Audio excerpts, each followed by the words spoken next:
Bonjour et bienvenue dans cette capsule vidéo dans laquelle nous allons nous intéresser aux températures de changement d'état et à la miscibilité des alcanes et des alcools. On va commencer par les alcanes linéaires. Ce graphique vous présente l'évolution de la température d'ébullition en fonction du nombre d'atomes de carbone. Il est facile de constater que plus la chaîne carbonée est grande, plus la température d'ébullition est elle-même importante. C'est ce que je vous ai noté plus bas. Eh bien, ce schéma aurait été, l'évolution aurait été la même si on avait, au lieu de la température d'ébullition, si on avait étudié l'évolution de la température de fusion. Alors on va se demander maintenant pourquoi. Et dans ce cas, il faut s'intéresser aux interactions qui existent entre ces molécules. Ce sont des molécules apolaires, il n'existe donc que des interactions de Van der Waals. Eh bien, lorsque la molécule est petite, les interactions de Van der Waals sont moins importantes que lorsque la molécule est plus grande. Ainsi, elles sont représentées de manière schématique sur la molécule d'éthane, ici, les interactions de type Van der Waals. Ce n'est qu'une représentation schématique. Ensuite, on va prendre la molécule d'hexane. Puisque la molécule est plus grande, la chaîne carbonée est plus grande, les interactions de Van der Waals sont plus importantes. Donc la température, on s'attend effectivement à ce que la température d'ébullition de celle-ci soit plus petite que la température d'ébullition de celle-ci, puisqu'il va falloir, pour séparer, pour réaliser le changement d'état, séparer les molécules et donc rompre ces interactions. Donc il faut apporter plus d'énergie.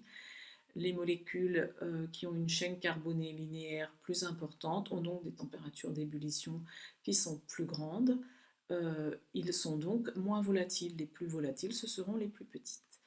La première a une température d'ébullition qui est de moins 89 degrés Celsius, il faudrait rajouter le C, alors que l'autre a une température d'ébullition qui est beaucoup plus grande puisqu'elle est de 69 degrés Celsius. Alors maintenant, on va s'intéresser au cas des alcanes ramifiés. Alors, donc on va s'intéresser aux isomères de formule brute C5H12. La plus simple, c'est l'alcane non ramifié, qui contient 5 atomes de carbone. L'alcane linéaire, 5 atomes de carbone, c'est le pentane. Sa température d'ébullition est de 36 degrés Celsius.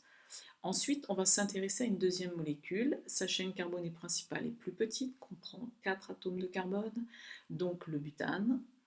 Ensuite, une ramification qui est en position 2.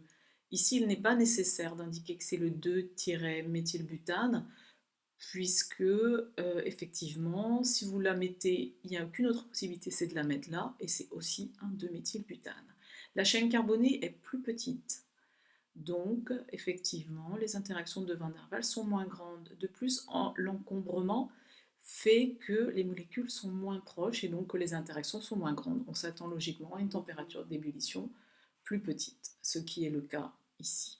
Ensuite, on va s'intéresser à une troisième molécule. On a encore réduit la chaîne carbonée principale, elle est en 3, donc ce sera non plus un butane mais un propane. Et il y a deux groupements méthyles qui sont en position 2. Il n'y a pas d'autre possibilité que de les positionner tous les deux ici pour avoir un diméthyle. Donc c'est le diméthylpropane. Là aussi, les raisons sont les mêmes. Vous avez une chaîne carbonée principale plus petite, donc des interactions plus petites. Ensuite, vous avez un encombrement plus grand, donc des molécules plus éloignées, et donc des interactions plus faibles. Donc vous allez avoir besoin de moins d'énergie pour séparer les molécules entre elles et donc réaliser les changements d'état. La température est ici de 9 degrés Celsius. En ce qui concerne les alcools, eh bien vous voyez ici que tout comme pour les alcools, la température d'ébullition des alcools augmente avec le nombre d'atomes de carbone. Maintenant, on va comparer les deux. Je constate que à chaque fois, ici, eh bien, la température d'ébullition des alcools pour les alcools à chaîne linéaire et les alcanes à chaîne linéaire, ici, dans les deux cas, on s'intéresse à ce type de molécules, eh bien, on constate que pour un même nombre d'atomes de carbone, la température d'ébullition de l'alcool est toujours plus importante que celle de l'alcane. Alors on va se demander pourquoi. Vous avez toujours, pour les alcools, des interactions de Van der Waals. Seulement, vous avez la présence du groupe OH, ce qui fait qu'entre les molécules, eh bien, vous allez voir apparaître des liaisons hydrogènes. C'est ce que l'on voit ici, effectivement.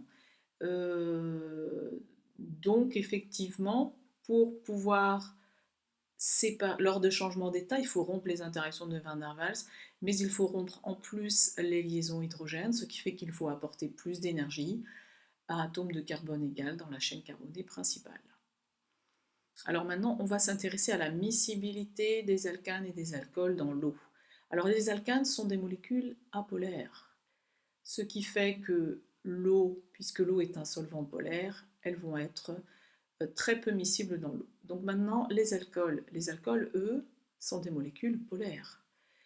En plus, elles ont une grande affinité avec l'eau. Elles peuvent avoir une grande affinité avec l'eau parce que vous avez apparition en plus de liaisons hydrogènes. Le problème, c'est que lorsque la molécule s'agrandit, eh bien, en plus de ces interactions de Van der Waals et de liaisons hydrogènes, eh bien, entre les atomes de carbone, le côté apolaire finalement de cette partie de la molécule, vous allez avoir entre les molécules des interactions de type Van der Waals. Ce qui fait que lorsque les alcools donc de taille de chaîne carbonée petite, c'est-à-dire le méthane et l'éthane, sont très solubles dans l'eau. Plus la chaîne carbonée va augmenter, plus moins finalement l'alcool sera miscible dans l'eau. Donc c'est ce que je vous ai résumé ici. La miscibilité des alcools à chaîne carbonée linéaire diminue lorsque la longueur de la chaîne carbonée augmente. Alors maintenant, on va s'intéresser à une partie que vous avez vue en activité expérimentale, c'est comment séparer deux liquides miscibles. Là, ici, vous avez ce que l'on appelle un montage de distillation fractionnée.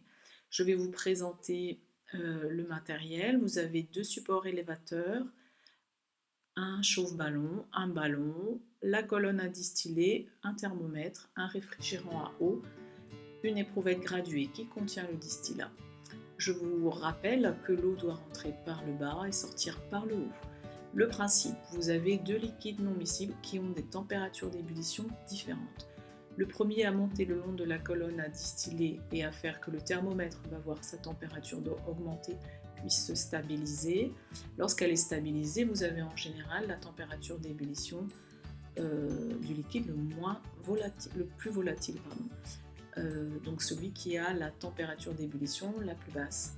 Eh bien, donc les vapeurs de ce liquide le plus volatile vont se recondenser et former en fait des gouttes de distillat. Donc c'est ce que l'on appelle le montage de distillation fractionnée. Donc maintenant cette capsule est terminée, la leçon presque également. Donc je vous dis à bientôt.